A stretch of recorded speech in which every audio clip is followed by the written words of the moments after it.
Ballymun United swept the boards in junior soccer last season.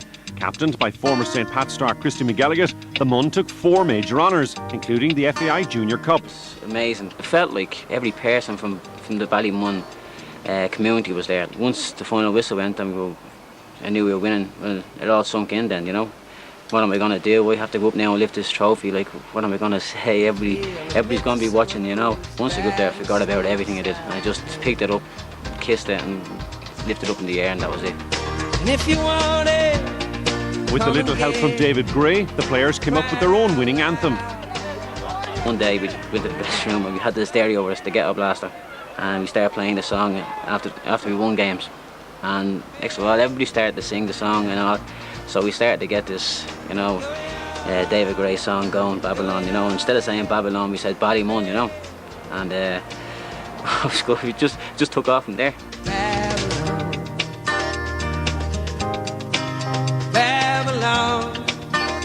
I got the chance to sign Christy for St Pat's.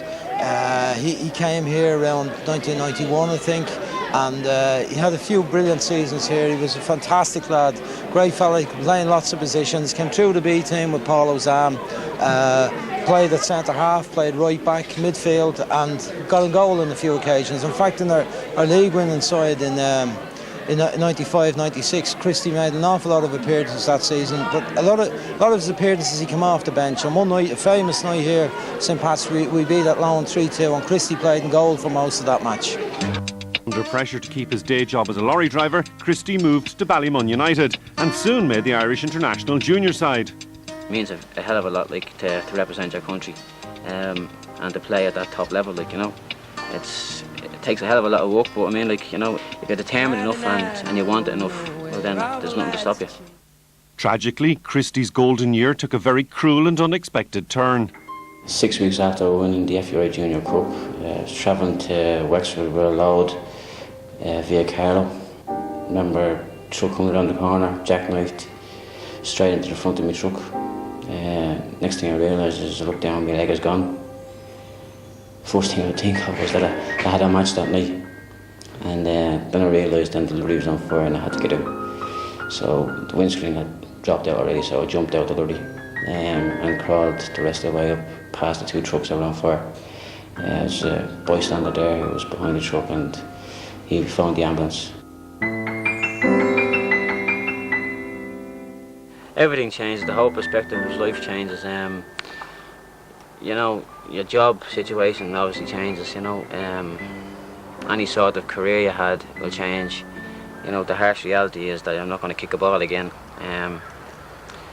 But it hasn't really hampered me that much. Like, I thought I would have been affected a lot more than I am. I thought I would have been, you know, sobbing my heart out and things like that, you know. And I always knew I had to give up football at some stage, you know. And I never thought I could do it. This has kind of made it easy for me to quit the game and not think of it that way anymore, you know, because I have to give up now, you know. I can't play it anymore, so no choice.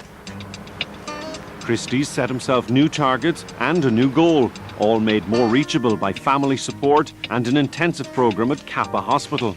The support I've had is phenomenal, you know. The club themselves, Ballymun United, have been great to me. My own family and Elizabeth's family, my girlfriend, have been, you know, fantastic, like, you know. They've always been there for me, you know. They've done everything to make me feel like nothing's changed, like, you know. So Debbie is the girl who looks after me, like, you know, in Kappa.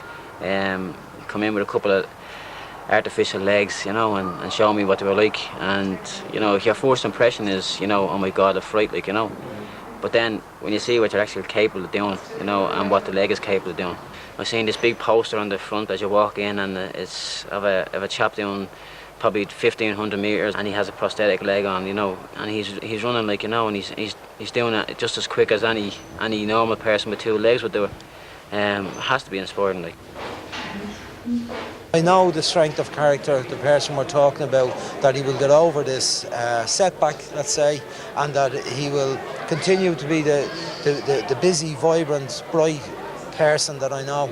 I never thought it was this popular when I had 2 legs, like, you know, and all of a sudden now I have 1 leg, like, everybody knows me, like, you know, and everybody's trying to help, so it's great, like, you know. It's only when something happens to you that it brings home to earth, you know, how important that people are to you, you know, friends in general, like, you know, people I've met in football, through football, you know, I wouldn't change it for the world. I know what I want, and to be able to walk again is one of the things I want, like, you know. Maybe further on down the road, maybe to be able to jog again even, like, you know. I know I'll never play football, you know.